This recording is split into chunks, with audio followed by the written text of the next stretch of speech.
संवेदना है उसे साक्षी भाव से जानते हैं, दृष्टा भाव से जानते हैं, तो यथाभूत दर्शन हुआ। उसके स्वभाव को समझते हैं कि देख उत्पाद हुआ, नष्ट हुआ, उत्पाद, तो उसका ज्ञान हुआ। यही यथाभूत ज्ञान दर्शन हुआ, यही सम्यक दर्शन, यही सम्यक ज्ञान। भारत की बहुत पुरानी विद्या, अब भूल भाल गए।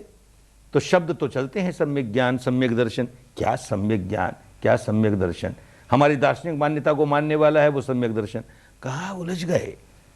ये दृष्टा भाव स्थापित हो और उसके प्रति स्थापित हो जो कि अनित्य है, और हम अनित्य को नहीं समझ रहे हैं, इसलिए उसके प्रति राग पैदा करते हैं, द्वेष पैदा करते हैं, तादात्म्य स्थापित करते हैं। वो कैसे टूटे? तो उसके स्वभाव को समझ रहे हैं, अनित्य है, देख अनित्य है, देख। तो ये संवेदना के साथ और कुछ जोड़ते ही तो गड़बड़ हो जाएगा ना, बिगड़ जाएगा। कोई रूप, आकृति, कोई शब्द, यहां तक कि ये शब्द भी नहीं आए। पीड़ा हो रही है तो पीड़ा हो रही है, पीड़ा हो रही है, पीड़ा हो रही है। अरे हो रही है पीड़ा, काहे मन ही मन पीड़ा हो रही है, पीड़ा हो रही करेगा? अगर कुछ बोलना भी पड़ जाए मन में थोड़ा सा भी, तो यही कहेगा अनित्य है, देख उत्पन्न हुआ, नष्ट हुआ। वो भी समझना है। कभी कभार बोल लिया तो बोल लिया मन ही मन, और नहीं कुछ भी नहीं, कुछ नहीं बोले, कोई शब्द इस्तेमाल नहीं करेगा। नहीं तो वो शब्द प्रमुख हो जाएंगे, फिर संवेदना गौण हो जाएगी। शब्दों को इसलिए भी नहीं इस्तेमाल करने देते, अगर विपश्यना सिखाने वाला व्यक्ति ये कहे कि भाई देख तू जो राम राम राम राम कहता है ना, ये तुझे नरक में ले जाएगा। ये जो तू महावीर महावीर कहता है नरक में ले जाएगा। ये ओम ओम कहता है नरक में ले जाएगा। ये गॉड गॉड कहता है नरक में ले जाएगा। तो तू खाली बुद्ध बुद्ध कह, ये तुझको स्वर्ग में ले जाएगा। तो समझो संप्रदाय वाला आदमी है, एक संप्रदाय के बाड़े से खींच करके अपने संप्रदाय के बाड़े में बांधना चाहता है। लेन देन नहीं। अरे शब्द शब्द है, क्या फर्क पड़ता है? किसी शब्द को भी भीतर ही भीतर बार बार बार बार दोहराओगे तो क्या होगा? हर शब्द की एक टंकार होती है, एक तरंग होती है। और कुछ शब्द ऐसे हैं जो मंत्र को जानने वाले लोग, मंत्र के तरंगों को समझने वाले लोग, उन्होंने पकड़ी इस बात को कि कुछ शब्द ऐसे होते हैं कि जिनका अर्थ कुछ नहीं होता, पर उनकी टंकार बड़ी तेज होती है। जैसे ओम, एंग, रिंग, क्लिंग, फट, ये सारे बीज मंत्र कहलाए, क्योंकि इनकी टंकार बड़ी तेज। बार बार बार बार दोहराओगे तो बड़ी जल्दी सारे शरीर में, सारे मानस में तरंगे ही तरंगे, तरंगे ही तरंगे महसूस होने लग जाएंगे। लेकिन ये सारी तरंगें क्रिएटेड है ना, हमने निर्माण की ना। एक शब्द को दोहराते दोहराते हमने निर्माण कर लिए। तो कीता न जाए। जिसको सत्य का दर्शन करना है वो बनावटी सत्य का नहीं, आपो आप निरंजन सोई, अपने आप जो हो रहा है उसका करना है। अपने आप क्रोध आने पर कैसी तरंगें होती हैं, द्वेष आने पर कैसी होती हैं, वासना आने पर कैसी होती हैं, भय आने पर कैसी होती हैं, उनको महत्व देना है।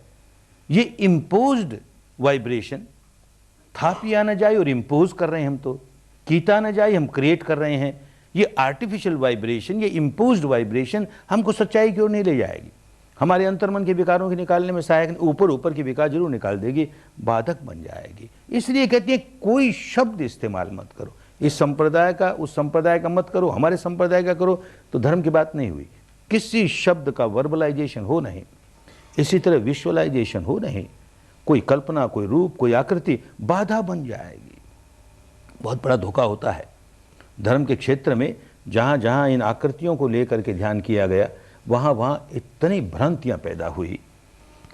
अपने गुरुदेव के पास भी 14 वर्षों तक काम किया, परिवार की जिम्मेदारियों को निभाते हुए भी उनके संपर्क में रहे, शिविरों में जाते रहे, सुबह शाम ध्यान करते रहे, सप्ताह में एक बार रहते रहे उनके साथ।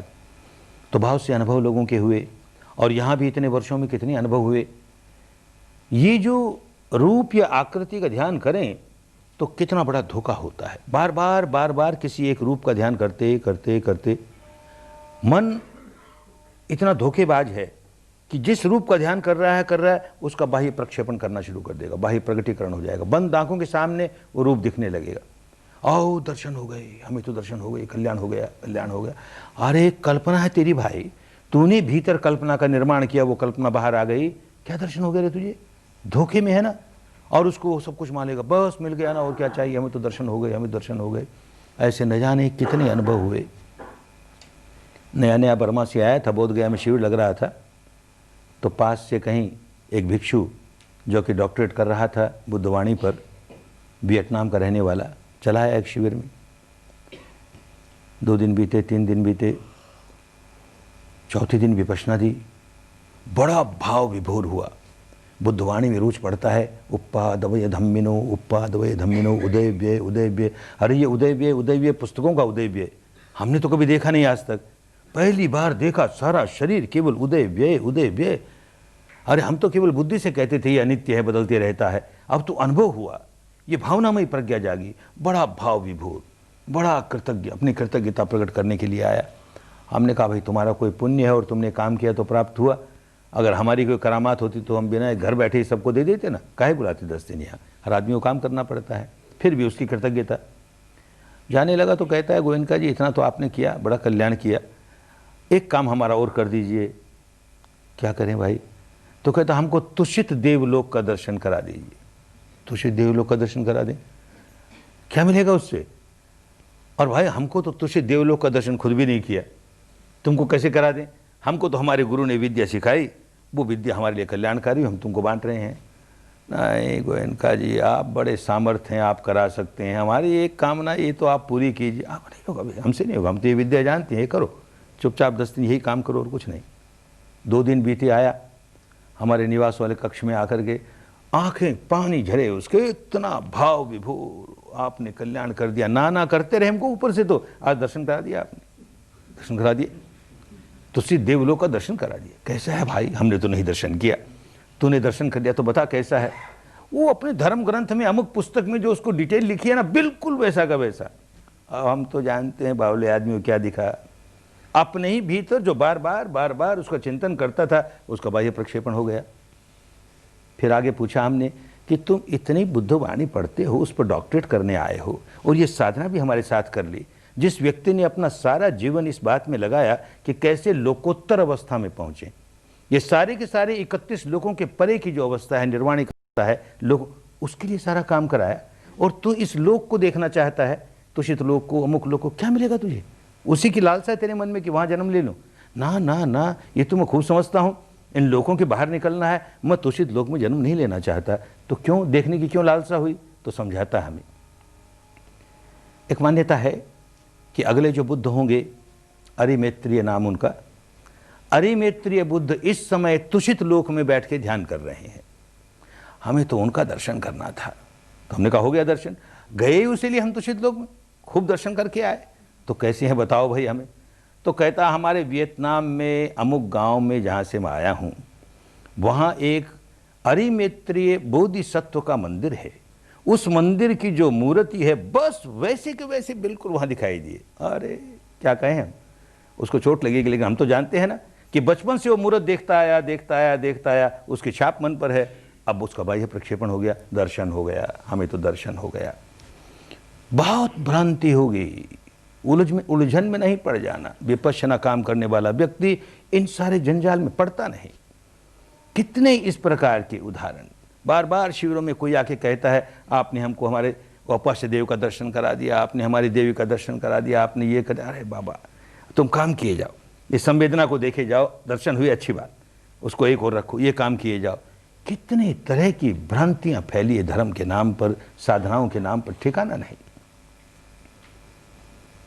एक भाई आके कहता है कि हमको ईश्वर के दर्शन हो गए, आपकी इस विपश्यना से हो गए। अच्छा तो कैसा है तुम्हारा ईश्वर बताओ भाई? तो वर्णन करता है, हमको समझाता है कैसा है। गोरखपुर में एक प्रेस चलती है, बहुत नामी एक प्रेस है, उसके पास बड़े अच्छे अच्छे चित्रकार हैं। तो वो कोई ईश्वर के चित्र बनाता है, अवतारों के चित्र बनाता है, वो छपते हैं। तो उसमें जो चित्र छपा ना, बस वैसा ही ईश्वर हमको दिखाई दिया, ऐसे गहने पहने हुए और इस तरह के अलंकारों के साथ, कोई मूछ नहीं, कोई दाढ़ी नहीं, सिर के बाल तो हैं लेकिन मूछ नहीं, दाढ़ी नहीं। अच्छा तुम्हें ऐसा ईश्वर दिखाई दे गया, बड़ी अच्छी बात। हमारे पास कोई पश्चिम देश का व्यक्ति आता है, वो भी कभी कहता है हमको ईश्वर के दर्शन हो गए। हो गए? कैसा हुआ भाई? तो उनके यहाँ ईश्वर की मान्यता ऐसी कि कोई बूढ़ा सा आदमी है, बड़ी लंबी लंबी सफ़ेद दाढ़ी है, सफ़ेद मूछ है और सफ़ेद बाल हैं और लंबा सा सफ़ेद चोंगा पहने हुए है, ऐसे ईश्वर का दर्शन हो गया। अरे तो ईश्वर अगर वही होता तो सबको एक जैसे दर्शन होते ना। तेरे मन पर क्या छाप है ईश्वर के नाम पर, वो बाहर आई ना। क्या किया तूने? ऐसे कोई आता हमको तो इस 10 दिन के साधना में आत्मा के दर्शन हो गए। अच्छी बात, कैसी आत्मा के दर्शन हुए? एक भाई आया, कच्छ में शिविर लगा, तो चौथे या पांचवें दिन कहता है हमको तो आत्मा के दर्शन हो गए, 20 बरस हो गए, बड़ा तप किया नहीं हुआ, या आपकी साधना बड़ी कल्याणकारिणी, हमको तो आत्मा के दर्शन हो गए। कैसी आत्मा के? तो कहता जितना बड़ा मेरा शरीर उतनी बड़ी आत्मा मेरे सामने आके बैठ गई, हमने देख लिया। अब उसकी परंपरा में यह मान्यता है कि आत्मा जितना बड़ा शरीर उतनी बड़ी आत्मा, तो उसको तो वही दर्शन होंगे। और काहे के दर्शन होंगे? अपनी मान्यता का जो लेप लगा रखा है वो बाह्य प्रत्यक्ष, उसका प्रक्षेपीकरण हो गया, बाहर प्रकटीकरण हो गया। तो हमने पूछ लिया कि अब आत्मा का दर्शन हो गया तो अंतिम अवस्था प्राप्त हो गई ना तुम्हें। लक्ष्य तो यही है कि हम आत्मा का दर्शन कैसे करें, और तुमने कर लिया। अब तो भाई तुम में विकार नहीं होने चाहिए, मुक्त हो गए ना तुम तो वितराग हो गए, फिर आत्मा का दर्शन हो गया। तो बेचारे का मुंह लटक गया, कहते हैं विकार तो अभी भी है, विकार तो है, तब कहाँ आत्मा का दर्शन हुआ तुम्हें? तब सोचता है और कहता हाँ एक कमी रह गई, जिस आत्मा का दर्शन हुआ ना उसमें कहीं कहीं काले धब्बे थे इधर उधर, इस मारे अभी विकार नहीं निकले। अच्छी बात, करो अपना काम किए जाओ, विकार निकालने का रास्ता हम बताते हैं, आत्मा का दर्शन तुम्हारा जैसे हो वैसे हो वो तुम जानो। 2 दिन के बाद फिर आया, आप कल रात तो हमें एकदम शुद्ध आत्मा का दर्शन, कहीं दाग नहीं जरा सा भी। कब हुआ? कल रात को हुआ। और मुझसे कोई सुबह 8 बजे मिलने आया, 7, साढ़े 7 बजे, 8 बजे। तो हमने कहा इतनी देर में जब तुमको शुद्ध आत्मा का दर्शन हुआ तब से लेकर के अब तक कोई विकार नहीं जागा ना?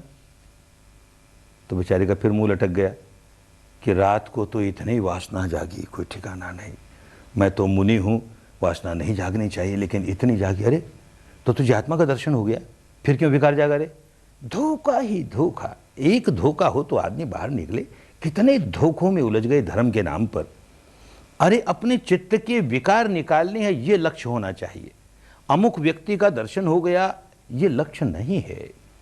हर आदमी अपनी मान्यता के अनुसार दर्शन करेगा, कल्पना करेगा, वैसे दर्शन हो जाएंगे। कोई ये मानता है कि मेरी आत्मा तो अंगूठे के जितनी बड़ी है, अंगुष्ठ प्रमाण, ऐसे भी आए कोई। एक आदमी आया, कहने लगा ध्यान करते करते करते हृदय के पास ध्यान गया तो वहां एक गुफा दिखाई दी, बहुत गहरी गुफा, काला ही काला, अंधकार ही अंधकार। मैं चलता गया उस अंधकार में, खूब गया, जाते जाते आगे जाके एक प्रकाश दिखा और हमको अंगूठा दिखाई दिया। अंगुष्ठ प्रमाण, वो तो अंगुष्ठ प्रमाण कहते हैं, अंगुष्ठ की साइज है उसकी, उसको अंगूठा मान लिया। हमको अंगूठे का दर्शन हो गया, हमको तो आत्मा का दर्शन हो गया। कोई आदमी मानता है कि आत्मा तिल जितने बड़ी, अब उसको तिल दिखने लगेगा। कोई मानता है बाल जितने बड़ी, उसको बाल दिखने लगेगा। अरे इन रूपों में मिला क्या, इन आकृतियों में मिला क्या? तुम्हारा विकार निकल जाए तब तो ठीक, ये दर्शन तुम्हारे काम आया। विकार तो निकला नहीं ना, तो क्या काम आया ये दर्शन? ईश्वर का हुआ कि आत्मा का हुआ कि किसी देवी का हुआ कि देवता का हुआ, उलझ कहाँ गए? एक ही साधे सब सदे, सब साधे सब खोए। एक ही लक्ष्य हो कि धर्म का रास्ता विकारों से विमुक्ति का रास्ता है। मेरे विकार निकल रहे हैं कि नहीं निकल रहे हैं, जितने जितने निकल रहे हैं और गहराइयों से निकल रहे हैं, जड़ों से निकल रहे हैं, मैं उतना उतना धर्म के रास्ते आगे बढ़ रहा हूं। बाकी सारी बातों को गौण कर दे, आसपास की, इधर की उधर की, बस एक ही रास्ता, एक ही बात, विकार निकालने हैं। देख राग कहाँ जागा? सुखद संवेदना हुई तो राग जागा, दुखद संवेदना हुई तो द्वेष जागा। अब ये राग का जागना, ये द्वेष का जागना कम हो रहा है कि नहीं हो रहा? जड़ों से कम हो रहा है। हम बिल्कुल ठीक रास्ते जा रहे हैं, बड़े अच्छे रास्ते जा रहे हैं। पुराने विकार हमारे फूट फूट के निकलते हैं, फूट फूट के निकलते हैं, अपने आप अनुभव होने लगेगा। बहुत क्रोधी स्वभाव का व्यक्ति ये काम करते करते देखिएगा कैसे क्रोध कम होने लगा, कम होने लगा। अब क्रोध सिर पर सवार नहीं होता। बहुत वासना में व्याकुल रहने वाला व्यक्ति देखिएगा वासना कम होने लगी, कम होने लगी। बहुत भय में भयभीत रहने वाला व्यक्ति भय कम। अरे हमारे विकार कम होने चाहिए ना, और जीवन में प्रकट होना चाहिए कि अब ये विकार हमारे कम होकर के हमारा जीवन ऐसे बदला और बदलते जा रहा है, सुधार होते जा रहा है। तो समझो धर्म का रास्ता। और बाकी ये मान्यता वो मान्यता, अरे होगी भाई, हमारे भीतर कोई एक आत्मा है, होगी, हमको बनाने वाला कोई परमात्मा है, होगा, फिर भी तो राग निकालना पड़ेगा ना, द्वेष निकालना पड़ेगा ना। मुक्त होने के लिए तो राग द्वेष निकालना ही पड़ेगा ना। रहे ही आत्मा या न रहे ही आत्मा। मैं अपनी बात कहूँ, ऐसे देश में जन्मा और ऐसे देश में पला, अपने जीवन के बहुत से वर्ष बिताए, जहाँ 100 में से 80 लोग इस बात को नहीं मानते कि हमारे भीतर कोई अलग थलग आत्मा है। नहीं मानते, क्योंकि बचपन से यही सुनते आए, कोई आत्मा नहीं, कोई आत्मा नहीं।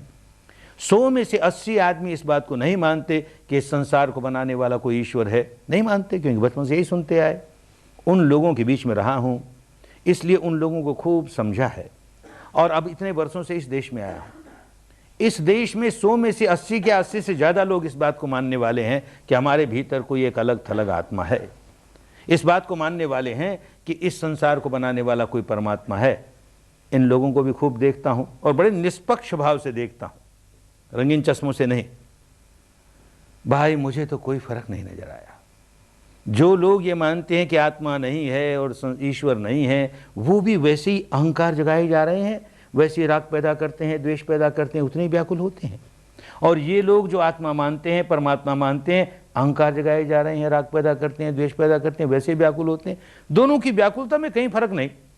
आत्मा को मान लेने मात्र से अगर हमारा विकार सारे निकल जाएं, परमात्मा के अस्तित्व को मान लेने मात्र से अगर हमारे विकार सारे निकल जाएं, तब तो सारा प्रयत्न यही करना चाहिए कि कैसे सारे लोग आत्मा को मानने लगें, परमात्मा को मानने लगें। देखो विकार सारा निकल गया ना। अथवा आत्मा को नहीं मानने मात्र से विकार सारे निकल गए, परमात्मा को नहीं मानने मात्र से विकार सारे निकल गए, तो प्रयत्न यही करना चाहिए कि लोगों को सिखाएं आत्मा को मत मानो, परमात्मा को मत मानो। अरे ये दार्शनिक मान्यताएं कहाँ उलझ गए, क्या मिलने वाला है। विकार तो विकार है, जागेगा ही। आत्मा को मानते हो तो भी जाग रहा है, आत्मा को नहीं मानते हो तो भी जाग रहा है, परमात्मा को मानते हो तो भी जाग रहा है, नहीं जाग रहा है। आत्मा परमात्मा दो अलग अलग है, द्वैतवाद है तो भी जाग रहा है। आत्मा परमात्मा प्रकृति तीन है, त्रैतवाद है तो भी जाग रहा है। आत्मा परमात्मा एक ही है, अद्वैतवाद है तो भी जाग रहा है। क्या पड़ा इन वाद विवादों में, कहाँ उलझ गए। 2000 वर्ष से भारत का बहुत बड़ा बुरा हाल हुआ। ये सारी की सारी दार्शनिक मान्यताओं ने धर्म को चौपट कर दिया। धर्म का सही स्वरूप हम कैसे वीतरागता के रास्ते पर चल करके अपने चित्त को निर्मल करने, जीवन सार्थक हो जाए, तो काम की बात हुई। और वो नहीं हो तो धोखे की बात हुई। जितनी जल्दी इस धोखे के बाहर निकल जाता है जो आदमी, उतनी जल्दी अपने लक्ष्य को साध लेता है। लक्ष्य ये है कि चित्त को कैसे वीतराग बनाएं, वीत द्वेष बनाएं, वीत मोह बनाएं।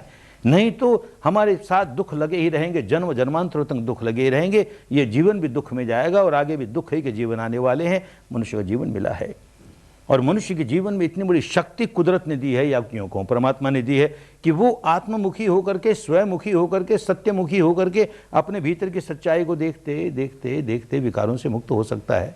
और ये इतनी बड़ी शक्ति जो हमारे पास है, उसको जगाएं नहीं, उसका उपयोग करें नहीं। और न जाने इस दार्शनिक मान्यता में, उस दार्शनिक मान्यता में, इस व्रत उपवास में, इस पर्व त्योहार में, इस कर्मकांड में, उस कर्मकांड में सारा जीवन खो दें अपना। दुर्भाग्य की बात हुई। बहुत बड़ा भाग्य होता है किसी का, बहुत बड़ा पुण्य होता है तो धर्म का शुद्ध स्वरूप सामने आता है और वो उसको ग्रहण करता है और उस रास्ते पर चलने लगता है। मैं अपने आप को बहुत भाग्यशाली मानता हूँ, बहुत भाग्यशाली मानता हूँ कि मेरे पुरखे 3 पीढ़ी पहले बर्मा में जाके बसे, ऐसे धर्म देश में जाके बसे जहाँ भारत से गया हुआ शुद्ध धर्म अपने शुद्ध रूप में कायम, वाले थोड़े से लोगों में, बहुत थोड़े से लोगों में। गुरु शिष्य परंपरा, गुरु शिष्य परंपरा। हर आचार्य इस बात की जिम्मेदारी समझता था कि मेरे मरने के पहले पहले 2, 4, 5 लोग कम से कम इस विद्या में जरूर पक जाएं ताकि ये विद्या आगे चले। 2, 4, 5 आदमी जरूर सीख जाएं। यूं गुरु शिष्य परंपरा पीढ़ी दर पीढ़ी, पीढ़ी दर पीढ़ी उन्होंने संभाल करके रखा। ऐसे देश में जन्मा, भाग्य की बात हुई। और एक बड़े भाग्य की बात हुई कि किसी बनिए के घर में जन्मा। जात पात से कुछ मिलता मिलाता नहीं, धोखा होता है बल्कि, लेकिन फिर भी बनिए घर में जन्ने का एक लाभ हुआ कि जब कोई आदमी, और विशेष करके बनिया, अपना देश छोड़ करके प्रदेश में जाता है तो एक ही लक्ष्य, धन कमाओ, धन कमाओ। रात दिन एक ही लालसा, धन कमाए, धन कमाए, इस तरह कमाए, उस तरह कमाए। ऐसे घर में जन्मा, ऐसे परिवार में जन्मा तो धन कमाना ही प्रमुख हो गया। पढ़ाई लिखाई जरूरी नहीं, धन कमाना जरूरी है। तो ऊंची पढ़ाई भी नहीं हुई, विश्वविद्यालय की पढ़ाई हुई ही नहीं, तो धन कमाने 15-16 वर्ष की उम्र में धन कमाओ, धन कमाओ लग गया। कोई मध्य बीसी तक आया, 25-1 वर्ष, तो बहुत उन दिनों के वहाँ के स्टैंडर्ड के मुताबिक बहुत धन कमाया। तो अच्छा ये हुआ उससे, अगर उस अवस्था में से नहीं गुजरता तो मन में ये बात रह जाती कि जो लोग धनी हैं, मैंने तो धन कमाया नहीं, धन का सुख भोगा नहीं, तो जो धनी हैं वो जरूर सुखी हैं। ये दुखी यही हैं जिनके पास धन नहीं है। अब उसमें से गुजर गया ना तो जान गया बड़े दुखियारे होते हैं। धन आ जाए घर में और धर्म नहीं आए, इससे बड़ा संताप नहीं होता, बड़ा दुखियारा हो जाता है। धर्म आए तो फिर धन हो तो न हो तो दोनों अवस्था में सुखी रहेगा। तो ऐसी अवस्था में से गुजरा, ये हमारे लिए सौभाग्य की बात हुई। और जब आदमी के पास बहुत धन आता है और बड़ा दान देता है, यहाँ दिया वहाँ दिया, बड़ी प्रसिद्धि होती है, समाज में जो सामाजिक संस्थाएं हैं, स्कूल है, कॉलेज है, अस्पताल है, अमुक है, अमुक है, उसमें कहीं प्रेसिडेंट बनाते हैं, कहीं ट्रस्टी बनाते हैं, कहीं सेक्रेटरी बनाते हैं। तो 20 संस्थाओं के प्रेसिडेंट, सेक्रेटरी, अमुक अमुक, बड़ा अहंकार होता है इसका। गुजरा हूँ उसमें से, जानता हूँ, बड़ा नशा होता है। मैं प्रेसिडेंट, मैं सेक्रेटरी, मेरे हाथ में ये पावर, मेरे हाथ में ये सत्ता, मुझको ऐसे सम्मान, उसको ऐसा सम्मान। गुजरा इसमें से, कितना तनाव इकट्ठा कर लिया, कितना तनाव। बड़ी सौभाग्य की बात हुई कि एक बहुत बड़े रोग का शिकार हो गया। ऐसा रोग कि जिसका आक्रमण हर 15वें दिन आ जाए, और इतना भयंकर आक्रमण आए कि डॉक्टरों के पास कोई इलाज नहीं, कोई इलाज नहीं। तो क्या करें, बेचारे मोर्फिया का इंजेक्शन देवें। उस मोर्फिया की इंजेक्शन से नशे में पड़े रहो तो 24 घंटे तक उस मोर्फिया का फिर आफ्टर इफेक्ट्स, उल्टियाँ हो, बुरा हाल हो। हर 15वें दिन ये हालत। 2, 4, 5 बरस चला इस तरह से। फिर जो परिवार के डॉक्टर थे, बड़े भले परिवार के अंग जैसे ही थे, उन्होंने कहा, देख भाई, ये जो हम बार बार मोर्फिया तुम्हें दे रहे हैं, कुछ वर्षों के बाद ऐसा होगा कि मोर्फिया एडिक्ट हो जाओगे। मोर्फिया का एक ऐसा नशा चढ़ जाएगा कि रोज़ मोर्फिया लेनी पड़ेगी। तेरे ये रोग का आक्रमण होवे या न होवे, तुझको रोज़ मोर्फिया लेनी पड़ेगी। अरे तो कैसे जीवन होगा, रोज़ मोर्फिया लेनी पड़ेगी। तो देख, तू बार बार अपने काम धंधे के लिए विदेशों में भागता फिरता है, एक बार काम धंधे को जरा भूल और अपने इलाज के लिए जा। हम जानते हैं कि तेरा ये जो रोग है, इसका कोई इलाज नहीं, पश्चिम में भी नहीं, हमारे पास भी नहीं। लेकिन ये जो मोर्फिया है, इससे जरूर निकल जाओगे। उनके पास कोई और पेन किलर मिल जाएगा तुम्हें, और तुम इससे मुक्त हो जाओगे, तो तुम्हारा कल्याण हो जाएगा। उसकी बात सुन करके घबराया, ठीक ही बात है। तो गया कई महीनों तक स्विट्ज़रलैंड में, जर्मनी में, इंग्लैंड में, अमेरिका में, जापान में, जो ऊंचे से ऊंचे डॉक्टर थे, खूब धन फूंका, खूब समय बर्बाद किया। लौट के आया तो ये देखा कि रोग बढ़ता ही गया, ज्यों ज्यों दवा की, और बढ़ता गया। आक्रमण आते ही जा रहे हैं। अरे मोर्फिया से छुटकारा, रोग से छुटकारा दूर रहा, मोर्फिया से छुटकारा कोई नहीं दे सका। बहुत प्रयत्न किए किसी ने, बड़े बड़े डॉक्टरों ने प्रयत्न किया। मैं समझता हूँ मेरे लिए बड़े भाग्य की बात हुई, कोई बहुत बड़ा पुण्य था। अगर कोई डॉक्टर उस रोग को निकाल देता, ये इतना बड़ा अनमोल रत्न मुझे कहाँ मिलता। तो जब सब जगह से कोई इलाज नहीं हुआ, तो एक मित्र, उस मित्र को याद करते हैं तो मन बहुत कृतज्ञता के भाव से भर जाता है। उसने कहा कि इस व्यक्ति के पास जाओ, 10 दिन इसके पास साधना करके देखो, कौन जाने तुम्हारा रोग चला जाए। आखिर रोग क्या है? साइकोसोमेटिक है, मन से संबंध रखता है, और ये साधना मन के विकारों को दूर कर देगी, तो हो सकता है तुम्हारा रोग चला जाए। अब मरता क्या नहीं करता, कहीं नहीं ठीक हुआ, चलो इनके पास चलो। गया हमारे गुरुदेव के पास, याजी उबाखिन के पास। ऐसे ही संत पुरुष, ऐसे संत पुरुष, थोड़ी देर बात करने में बड़ी शांति मालूम होती है, सारे वातावरण में बड़ी शांति। तो कहा उनसे कि मैं आपकी एक 10 दिन के शिविर में आना चाहता हूँ। तो जानते थे कि ये भारतीयों का एक लीडर है और हिंदुओं का एक लीडर है, और आया है तो अच्छी बात। तो कहती है, तो सबके लिए भाई, हिंदू हो चाहे कोई हो, ये मार्ग तो सबके लिए कल्याणकारी है, और हम तुमको कोई कन्वर्ट नहीं करेंगे, तुम अपना आओ और काम करो, सबके लिए खुला है, धर्म की गंगा सबके लिए है। फिर उठते उठते हमने कह दिया कि महाराज, हमको अमुक व्यक्ति ने भेजा है, जो आपका भी परिचित है और हमारा मित्र है, आगे जाकर के वर्मा की सुप्रीम कोर्ट का चीफ जस्टिस हो गया। उस व्यक्ति ने भेजा है, क्योंकि हमको ये एक स्पेशल टाइप की माइग्रेन होती है, और 15वें दिन उसका मोर्फिया लेना पड़ता है अटैक आने पर, कोई इलाज कहीं नहीं हुआ। तो कहा, मत आना हमारे पास, भूल के मत आना, हम नहीं लेंगे तुमको। अरे क्या हो गया, हमने इनको नाराज कर दिया, बात क्या हुई? तो संत है ना, बड़े प्यार से समझाते हैं, तू धर्म का अवमूल्यन कर रहा है ना, इतना ऊंचा धर्म जो तेरे जन्म जन्म के भव रोगों को दूर कर देगा, जन्म जन्म के दुखों को दूर कर देगा, उसको ये सिर का दर्द निकालने के लिए इस्तेमाल करना चाहता है उसका। तुझे होश नहीं है ना? अगर जिस दिन तेरे ये बात समझ में आ जाए कि मैं अपने चित्त के विकारों को जड़ों से निकालने के लिए ये विद्या सीखने आ रहा हूं, तो उस दिन चले आना। अरे ये सिर दर्द निकलना तो बाई प्रोडक्ट है। फिर समझाया बड़े प्यार से कि तू चीनी की इंडस्ट्री बैठाना चाहता है, तो किस लिए बैठाना चाहता है? चीनी प्राप्त करने के लिए ना, शुगर प्राप्त करने के लिए ना, मोलासिस के लिए थोड़ी बैठाता है। मोलासिस तो बाई प्रोडक्ट है, वो तो आएगा ही, राब तो आएगी ही। ऐसे ये तो बाई प्रोडक्ट है, तो इसमें जितना जितना बढ़ेगा, ये सारे शरीर के रोग, मन के रोग जो मन से संबंधित है, अपने आप दूर हो जाएंगे। वो लक्ष्य लेकर के नहीं आना कभी। बात उनकी समझ में आई। अध्यात्म तो इतना महान होता है, शुद्ध धर्म इतना महान होता है, हम ये शरीर के रोग के लिए उसके पास जाएं ना, ना, हमको तो ये मन के रोग को निकालने के लिए जाना है। चला गया तो पर हिचक रही कुछ दिनों तक। हिचक क्या रही? वही पुराने लेप है ना, हम भारतीयों के लेप बहुत कठिनाई पैदा करते हैं हमारे। बार बार बचपन से पढ़ता आया, स्वधर्मे निधनं श्रेय परधर्मो भयावह भयावह। अपने धर्म में मर भले जाओ, पराये धर्म में नहीं जाना। और ये तो पराया धर्म, अरे बाप रे, बौद्धों का धर्म। और कैसे बौद्ध आत्मा को नहीं माने, परमात्मा को नहीं माने, ऐसे नास्तिक। कहीं मैं भी नास्तिक बन गया तो क्या हो जाएगा, इतना घबराऊं। फिर मन में आया कि चलो करके देखते हैं, और मन को दृढ़ किया कि साधना इनकी करूंगा, धर्म नहीं छोड़ने वाला अपना, कट्टर हिंदू ही रहूंगा, आत्मा को भी मानूंगा, परमात्मा को भी मानूंगा, और इनका एक काम करके देखता हूं। चला तो गया किसी तरह से भी, और गुजरा उसमें से तो अरे निहाल हो गया। गुजरा उसमें से तो पता लगा क्या स्वधर्म होता है, क्या परधर्म होता है। हम मनुष्य है ना, मनुष्य के पास प्रकृति ने एक ऐसा धर्म दिया है, कैसी शक्ति दी है कि वो अंतर्मुखी होकर सच्चाई को देखते देखते देखते परम सत्य का दर्शन कर जाए। ये काम पशु नहीं कर सकता, ये काम पक्षी नहीं कर सकता, ये काम सरीसृप नहीं कर सकते, कीट पतंग नहीं कर सकते, प्रेत प्राणी नहीं कर सकते, मनुष्य कर सकता है। अरे जो काम मनुष्य कर सकता है उसको हम करें नहीं, और बाकी काम जो सब कर सकते हैं वैसा ही जीवन हम बिता दें, तो पशुओं का से जीवन बिताया ना, पर धर्म में जीवन बिता दिया ना, स्वधर्म को जगाया ही नहीं ना। बात समझ में आई। बड़े कल्याण की बात हुई, बड़े कल्याण की बात हुई, जैसे नया जीवन मिल गया। 14 वर्ष तक उनके चरणों में बैठ करके ये विद्या सीखता रहा। 14 वर्ष के बाद माता पिता पहले आ गए थे वहाँ से, बर्मा से सूचना आई कि माता बहुत बीमार है, उसको कोई मानसिक नर्वसनेस हो गया।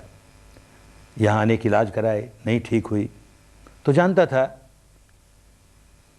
कि ये विद्या प्राप्त कर लेगी तो इस रोग से मुक्त हो जाएगी।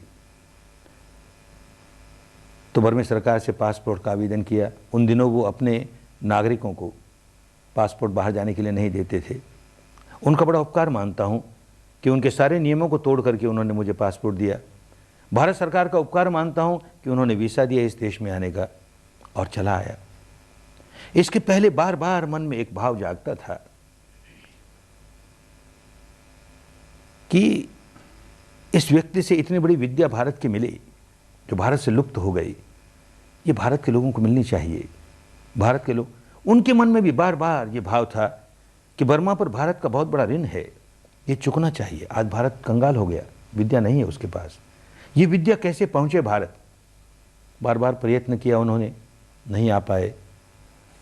तो जब मैं आने लगा तो कहते हैं ये मत समझना तू जा रहा है, मैं जा रहा हूँ, धर्म जा रहा है, एक बहुत बड़ी जिम्मेदारी लेके जा रहे हो।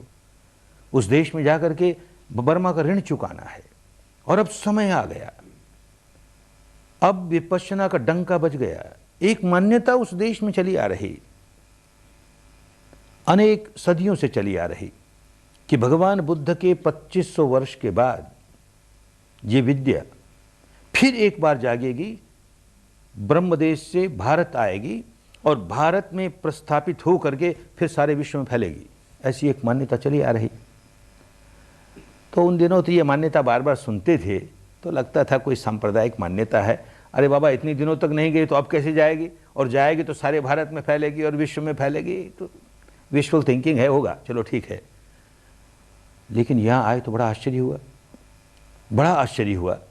पहला शिविर जिसमें माता पिता बैठे और 10-12 लोग और बैठे, शिविर समाप्त हुआ तो लोगों को लाभ हुआ, माता पिता के ऋण से मुक्त हुआ। भगवान बुद्ध ने कहा कोई व्यक्ति अपने माता पिता के ऋण से मुक्त नहीं हो सकता, बहुत कठिन है, बहुत कठिन है।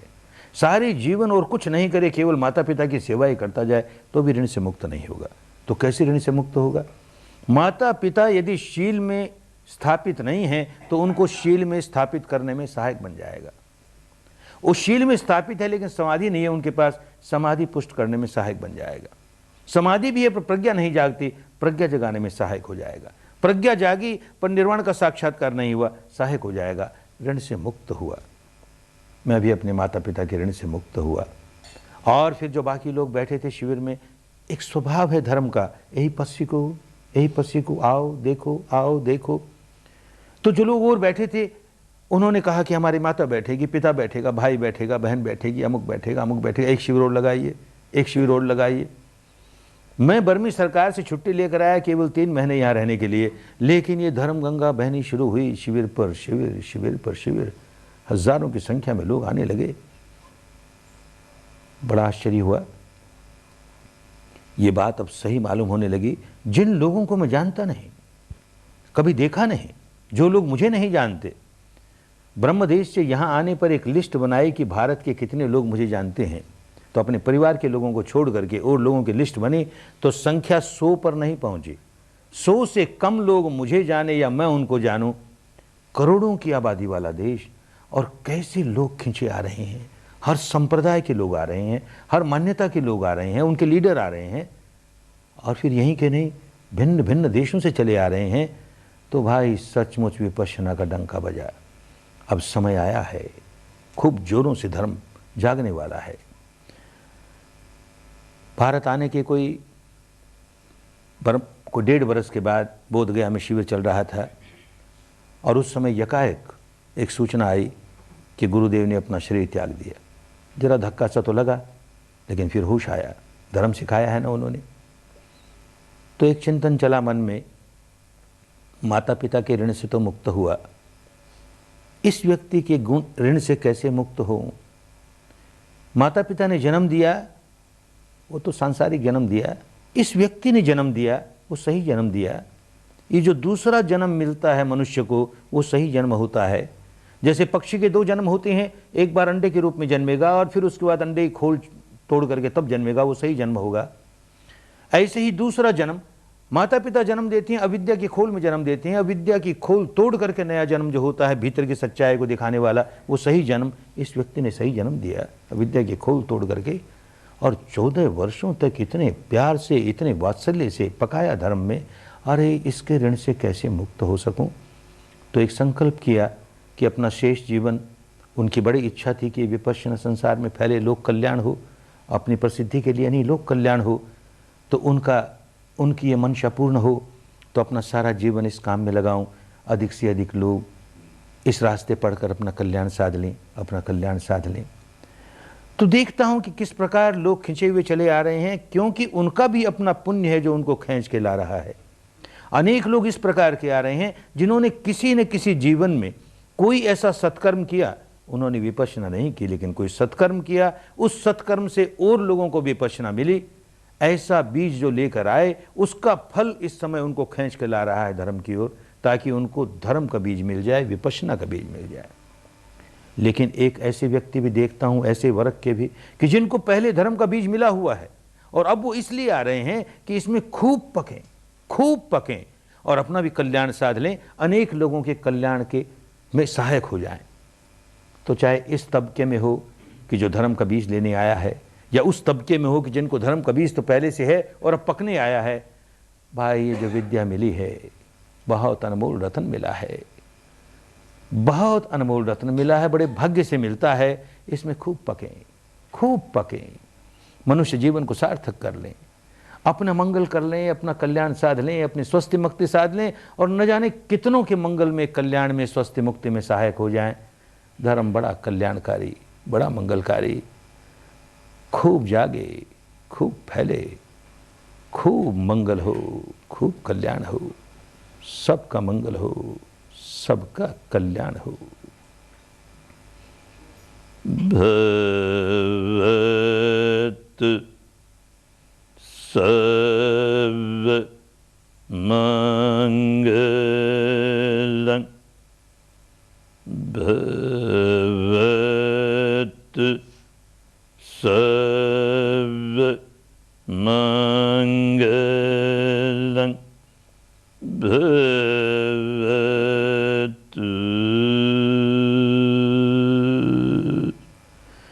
सर्व मंगलं।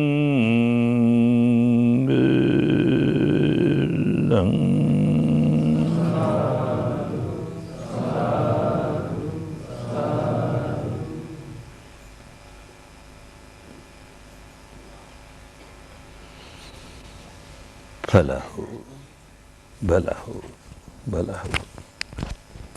विश्राम करें, विश्राम करें।